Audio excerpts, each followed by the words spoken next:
Chamath has set his sights on everything from cryptocurrencies to ETFs. We had a lot of ground to cover. Day traders, hedge funds, and the GameStop moment. How Chamath made his first $10 billion. The next frontiers for social capital. His political ambitions in California and beyond. So for those who don't know who Chamath is, he's widely regarded as one of the greatest venture capitalists. Here you can see him with Richard Branson as he helped Virgin Galactic go public via his investment firm. To those who don't understand your anti-establishment appeal, what do you stand for? I think it's sort of defined in the mission of social capital, which is that I believe in an even starting line. I think that's probably the simplest encapsulation of my belief in how the world should work, which is that, we should all effectively get access to the same resources, and that as many of us as possible should be allowed to get to the starting line, and then the gun should fire, and then the outcomes will be what the outcomes will be. And I think a lot of us feel that that isn't necessarily always the case, that there's kind of entrenched hierarchies that prevent progress.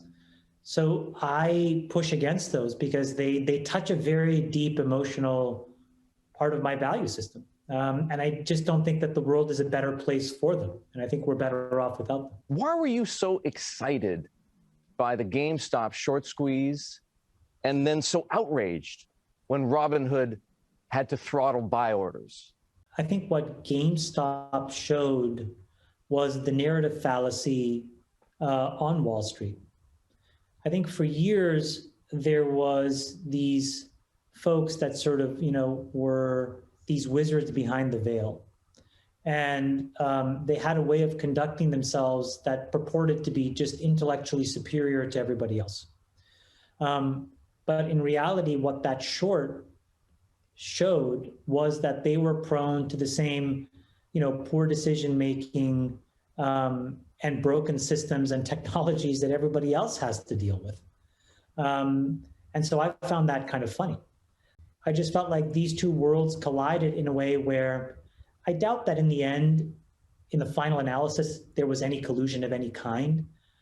But just the stench of this whole thing just goes to show you, back to where we were talking about before, about how difficult it is for normal, everyday folks to have access to any kind of return. So if you sort of we break down the capitalist philosophy, they are just fundamentally stuck in this cul-de-sac of always being labor. And the fact that normal folks can't get access to returns and close the inequality gap is just going to make all of the things we're dealing with today a lot worse than they already are.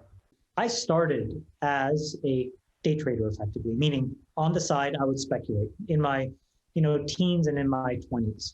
An investor is not a speculator, and it's not a day trader. And I think that a lot of retail, a lot of normal people, the only way they will close the inequality gap is because they take it upon themselves to learn how to become an investor.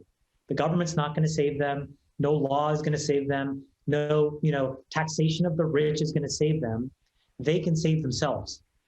And you have to learn how to invest, which is to put money into the things you care about and then do nothing. And learning that second part is super hard.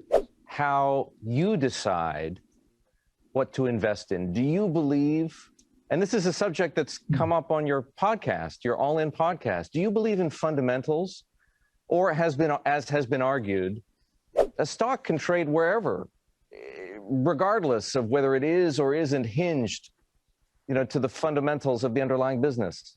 Well, maybe I can just give you an insight into how I process any opportunity.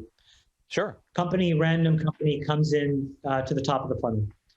Immediately, I'm making a very quick, hopefully it's a decision, but maybe sometimes it's a judgment. Does this fit into my worldview or not? Meaning, is it in my circle of competence? And I have a very simple way of looking at this. Is it going to fix something in inequality that I think is important, or is it going to fix something in climate change that I think is important? Those are the only two things I care about: inequality and climate change. Under inequality, there's a bunch of stuff. Financial equality is important. Healthcare equality is important. Education equality is important. Is there a consumer proposition here that's important for them? Does it make something more symmetric? Does it take something that was asymmetric and fix it? So that's my first judgment, which is qualitative. That's why whenever I start my one-pagers, it's always, what is the strategy? And you can read all of these one-pagers now.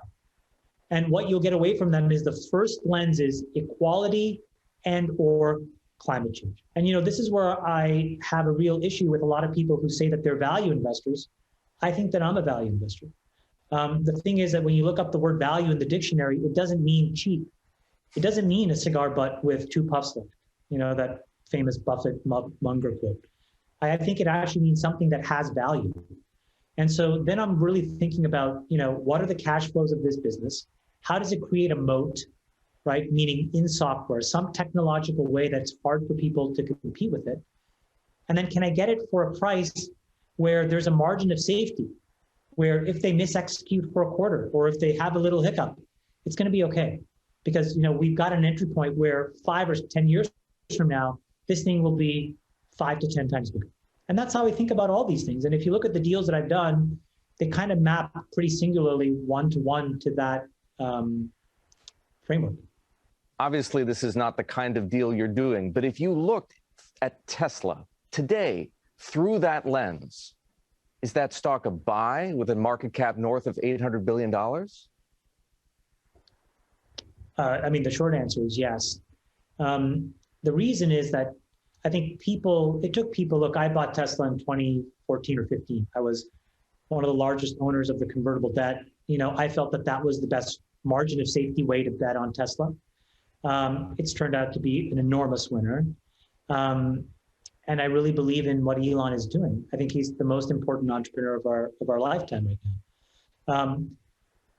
It's taken people 15 years to embrace that they're going to be now a legitimate car company.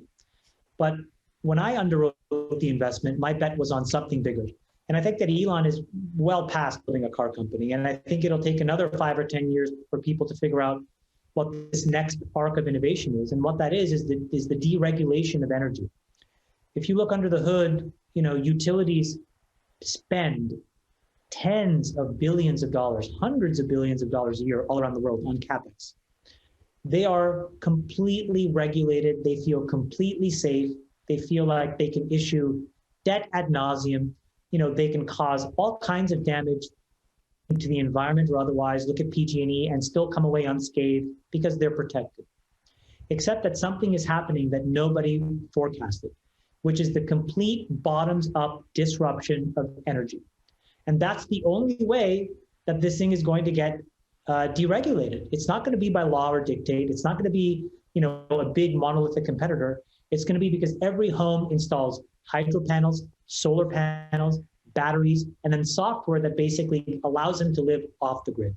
And then eventually pump their excess energy into battery solutions and other things that are controlled by cities and towns and governments, who then in turn will turn off their usage of peakers at a minimum. And then over time, will have very different characteristics of usage from traditional utilities. That is what Tesla is powering. That is what allows it to be a multi-trillion-dollar company.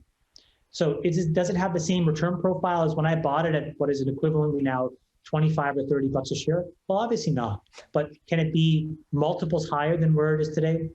Absolutely. If you guys haven't joined the investing family yet, why not consider joining by clicking that subscribe button and turning that notification bell on. You guys have a tremendous day. I have so much love for you guys, continuing to support this channel, continuing to gain value from this channel each and every day. So please do comment those thoughts below, and I'll see you in my next video. Invest safe.